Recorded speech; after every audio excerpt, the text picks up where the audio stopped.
Can I call you Scott or do I have to call you Senator Dibble? Please call me Scott. Okay. Just don't call me late to dinner, as they say. Hello and welcome to Call of the Senate, a podcast presented by the Minnesota Senate DFL caucus. Our host today is Senator Scott Dibble of Minneapolis, and our guest on today's episode is Senator Ann Johnson Stewart of Wayzata. Welcome, everyone, to Call of the Senate, which is the Senate DFL caucus podcast, which we put out on a periodic basis for the opportunity of meeting members of the Senate DFL caucus and talking about issues that are important, the values that uphold the work that we do, and the concerns that we represent of the constituents who elected us to bring us to the Senate. And my name is Scott Dibble. I'm a state senator from Minneapolis, and I have been in the legislature since 2001, the Senate since 2003. And I serve as the minority lead on the Transportation Committee. But more exciting and more interesting is that I'm here to welcome and introduce a brand new senator who has been a friend of mine for quite some time, who also serves on the Transportation Committee and has an extensive background and deep experience on transportation issues. So I'm very, very excited that she has joined us in the Senate and joined me on the Transportation Committee, and that's Senator Ann Johnson Stewart. And so with no further ado, Ann, why don't you introduce yourself, tell the listeners and the viewers where you represent and what brings you to the Senate. So thanks, Scott. Can I call you Scott or do I have to call you Senator Dibble? Please call me Scott. Okay. You just don't call me late to dinner, as they say. All right. Part of the culture in the Senate is learning how to talk to each other or not. As I learned on floor the other day, you're supposed to talk in a certain way. So I'm glad to have this platform to talk with my friend Scott, as well as my colleague. And thank you for the opportunity. So as Scott mentioned, I already was familiar with him and his work because I'm a advocate for transportation.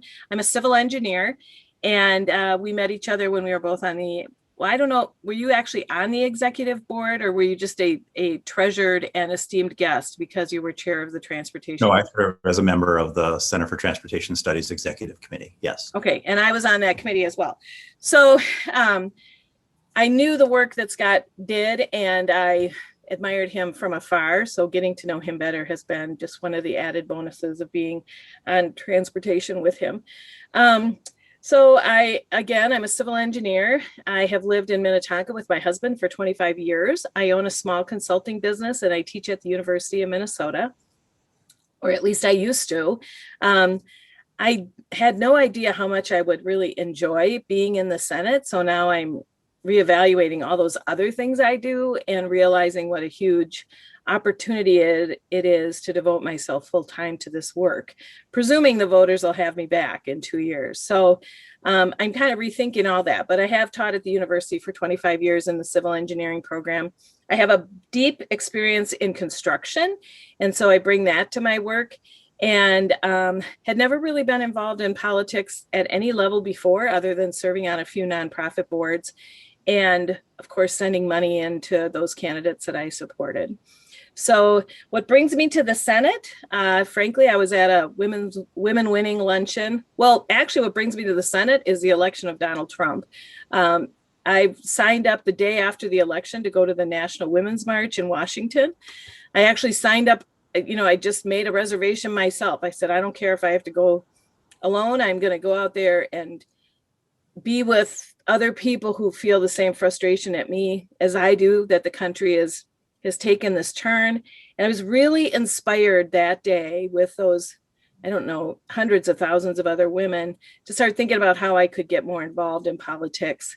Then later at a women winning event, looked up Paul Anderson, my current senator, and realized how not aligned we were with some of our values. And I started to think about finding somebody to run for Senate who could be an advocate for infrastructure and the environment and children and teachers. And I found it to be me. So that's how I ran. That's how I came. It just was really a broad act of faith. And I reached out to people like you, Scott, and others and said, what do I need to know? And you were kind and generous with your time and really equipped me to run. So I did. Well, and I'll never forget a couple of things. One is Paul decided to take a powder early. I'm not sure why exactly, but I like to think that was, he decided to run. He decided to exit stage left. And so it turned out to be an open seat, which was fantastic. But I'll just never forget, and your kickoff, the kickoff to your candidacy, which I don't think I ever told you. Mine was very similar. It was just absolutely packed to the rafters. I had it at my house in my backyard, and my entire backyard was just completely full of people. And I wasn't an experienced public speaker at that time, and was a little more reserved than I even am now. And but I kind of lit it up, if I say so myself. You lit it up. I mean, you lit it out of the park. It was so energizing and exciting. And I thought, hot dang, we need her and her leadership and her voice and her passion and energy in the Senate. It was really, really exciting. And it was really exciting to see how your campaign unfolded. It was really all about really engaging people and energizing them. Even in this age of COVID, just the level of grassroots support. It's hard in COVID campaigning because you can't get out to the doors. But it was just really energetic. So can you talk a little bit more about those values that brought you to deciding for office and how you hope to live those in the Senate? Well, thanks, Scott. That kind of brings tears to my eyes. That was a fun memory. I had worked on my speech for hours and hours, and then I got up and just literally threw the paper aside. I think one thing that prepared me for my work is, frankly, being a teacher. And that goes back to my parents. My mom and dad were school teachers, and I just really was brought up in a family that engaged in the community wholeheartedly. My dad was a football coach. So, even before he died, we would go anywhere in the town I grew up in, and there would be people who knew him, whether they were parents or, players. My mom was extremely active, even in the 70s in choice issues, and served on this little local clinic that provided birth control for people back in the 70s. That was pretty avant-garde, and we worked at the food shelf. And so my parents really instilled in me this, I call it faith in action. We were brought up Methodist. We weren't like huge Bible banger Christians, but my mom had this very firm belief that she was called to serve the community. And so, I've always been passionate about the community. And I think that's why I had so many people at my event, because even though I'm a transplant from Wisconsin, early on, I just dove in. So serving at the Senate is like the hugest, the word privilege is so overused, but it is the hugest privilege. And I just never knew how much I was going to just embrace it. It's just like, if I cannot waste these 2 years, even though we're in the minority, I feel like there's work to do in terms of elevating issues and making sure people understand the ramifications of who they vote for, and making sure that people understand what our infrastructure is all about, and clean water and all that stuff. So I really put it back on my parents that they instilled in us a deep and early value in serving the community. And it made it really easy for me to get community energy around my candidacy. So without a question, it was my mom and dad. In terms of the personal experience of serving, I like to think of it, I equate it with, it's like going to college every day. Every day I learn so much. It's just an absolute privilege from the people who come to the Capitol to talk about their lives and the ideas that they have to solve problems and create greater opportunities. It's absolutely energizing and invigorating and exciting every day. Even when, like yesterday, I was like back to back meetings and hearings and doing battle with the forces of darkness. But at the end, I went straight to 8:00. I was on a community panel on transportation issues. And at the end, I was completely wrung out, but I was just like, if I just reflect on the day and the people I met and the stories I heard, it's just an incredible privilege, like you said. It is. And I'm a data collector. That's one of my strengths. And it's like, I am just one thing I have to be careful about, I am just sucking up data, right? So meeting people, just like you said. The challenge is, I realized about a month in, I just can't be everything. I can't solve every single problem that people come to me with. And I have to let other people be the expert on that thing. And of course, I can watch and learn, but I really, I had to really decide, what do I want to champion? And how can I best become a champion for the other senators who don't have time to learn about sewage or water quality or particulates or, whatever the issue is. So it is really exciting for people like us who feed off information and interaction with other people. And it's something I have to work on, not spreading myself too thin. Yeah. I'm glad you're learning that lesson early. I learned that lesson over and over and over again. I carry legislation. You probably noticed as one of my mentees, I was trying to offload some of my ideas onto you. Carry all the bills that I tend to carry. But that's, I'm glad you got that insight. I also have to manage just, the stack of paper and everything. I want to read everything because I'm an incredible policy wonk and total nerd. But nerddom. So I'm fond of saying that I'm not a transportation nerd in the classic sense that, I don't get my jollies from knowing car models, and I don't watch trains go by or, park on post road and watch airplanes take off and land or anything like that. But I'm passionate about transportation in ways that it's hard for me to even express, because for me, it's all about opportunity and access and justice and the ability to participate in the decisions that affects one's life and our environment and our public health.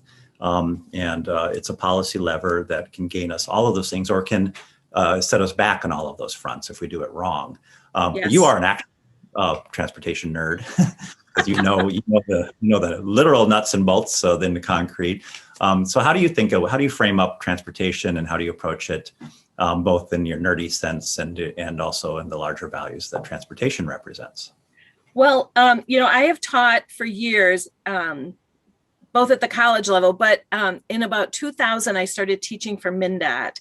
And I developed this thing called the Design Institute, because the reality is the number of civil engineers that are graduating every year is going down and down. With the advent of computers, if you're an engineer, you're not going to go, unless you have a real affinity for dirt, like I did. You're probably going to go into computer engineering or mechanical or something. Anyway, we also lost many, many technician programs across the state. At St. Paul Tech, where I used to teach, Dunwoody closed its programs, et cetera, et cetera. So I started this thing called Design Institute, where at MnDOT, we are teaching people like truck drivers who want to become designers, or receptionists, or architectural draftsmen, or whatever. Now, the point of that is, I see transportation from a variety of lenses. Number one, of course, for access. Number two, I've been working with this person I emailed you about named Jim Rosenau, who is such a revolutionary thinker on how transportation geometry. So I am the nerd that understands the curvature. Pardon?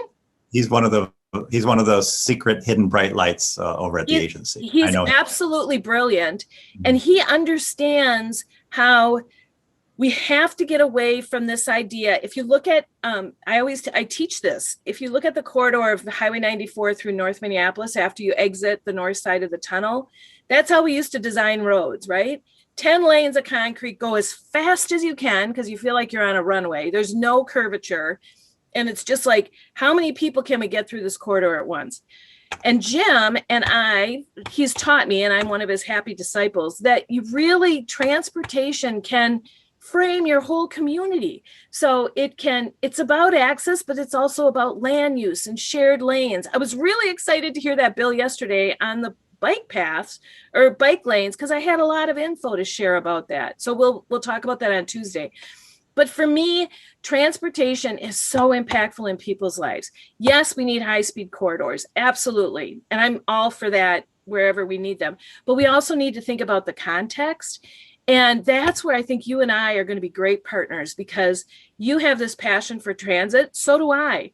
But I also have a understanding how transit impacts, and you do too, but I have the math understanding of how transit impacts volume and capacity and level of service and how we make room for it. I have a big heart for social justice, and I know that unless you provide transit, people won't be able to get to their jobs. So I don't understand this disconnect between business people and transit. Who wouldn't want their employees to get to work? Like, that's just insane to me. So I am really excited for when you and I'll still be your protege. Don't worry, I'm not taking over. But when you and I can work together and like feed off each other, and then with Jen McEwen having a passion for all the other modes and for outstate Minnesota, and Jim Carlson, who's just, he is such a wealth of knowledge on the actual mechanics of vehicles. And I mean, I see transportation also as one of the key components of a healthy society. And when the question was going to be, what do I want to focus on? It's that I want to be the geometric. So that's how we're going to differentiate ourselves. Geometric expert on transportation. And that's more about where the roads go and how they serve and what the typical section looks like. And I'm really excited about that. So I'll be the artist and you'll be the engineer. How's that? Absolutely. Hey, Jim and I teach about the art and architecture of engineering, and it's of road design. And this is where engineers need to go, because we can't take out a community like Rondo again. We just can't do that. It's shameful that happened, but that's what engineers in the 50s, 60s, and 70s did. Yeah, well, that's how I cut my teeth on all of this was on the proposed gargantuan mega expansion of 35W, which we're experiencing a fairly substantial expansion right now, but it was nothing like was proposed back in the day.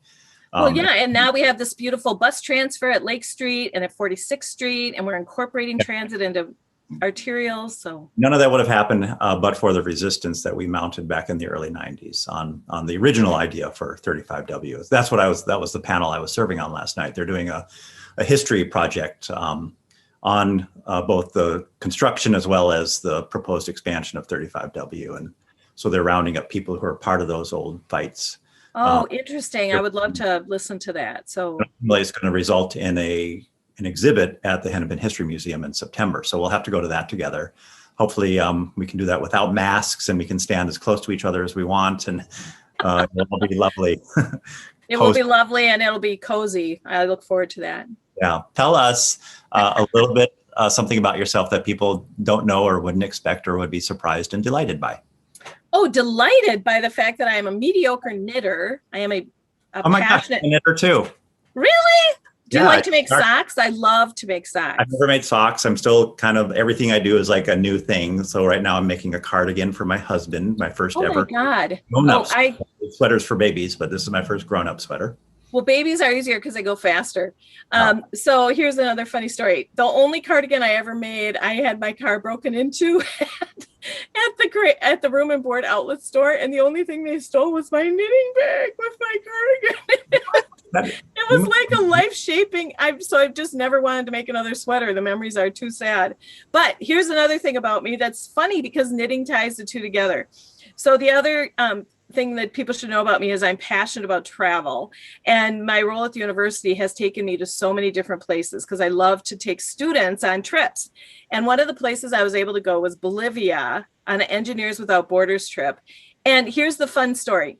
So Celia, our cook, was a voracious knitter as well, and I was making a sock, and she also had socks, but all the socks that she made were tube socks. She didn't have the instruction as how to turn a heel. Yeah. And so there I was making a heel. I didn't speak Quechua, that was the native language. And she was just fascinated by how to turn a heel. She was an expert knitter, but she didn't know how to do that. So we sat, and without language, because I didn't know, and I taught her how to do that. And then I just gave her all my stuff. And she was like, she didn't have double pointed needles. I guess she did because of the tube, but she didn't understand that. And she picked it up right away. She finished my sock for me. And for me, that was such a fun thing about how you can communicate with crafting. And I just think about Celia and maybe she brought turning a heel to the country of Bolivia. I don't know. Well, there are a lot of amazing knitters and amazing yarn that comes out of South America. So There is. And, Celia lived in this little mountain village. So maybe the turning the heel technology had just never gotten to her. But Yeah, I would love to teach you how to make a sock. It's very addictive once you do it. It's a deal. We're going to do that because I'm All right. going to learn how to make socks. Okay. And I'm never making a cardigan. It's just too painful for me. So, all right. Well, I think we're out of time. Thanks, Scott. Right. I just treasure your mentorship and your relationship. And I can't wait to work with you once we're in the majority. That we're friends and now we're colleagues. Yes. We're going to have a great time. So that is the conclusion of Senate DFL's podcast for this episode of Call of the Senate. Thank you very much, everybody. Bye. Bye. Thanks, Scott. Thanks for joining us today on Call of the Senate. Find us online at senatedfl.mn or on social media under the username @SenateDFL. See you next week.